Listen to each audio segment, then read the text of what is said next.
So right off the bat, I do want to temper expectations in terms of size of your campaign.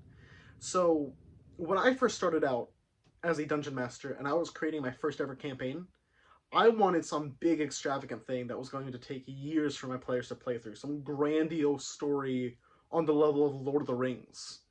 And so while I was this young, freshly minded dungeon master, I was thinking of all these different ways that I could have my campaign play out, all these different things to worry about.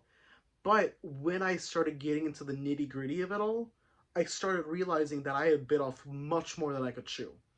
When comparing all these different pieces of information to one another, it was way too much for me to keep up with, and so I struggled because I'd never done it before.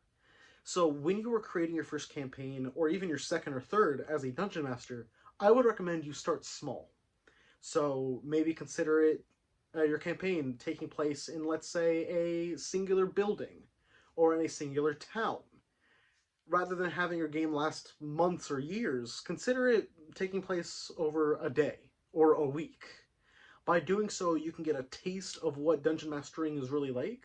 You can keep it short and sweet so you get a little bit of everything and you understand what you're doing.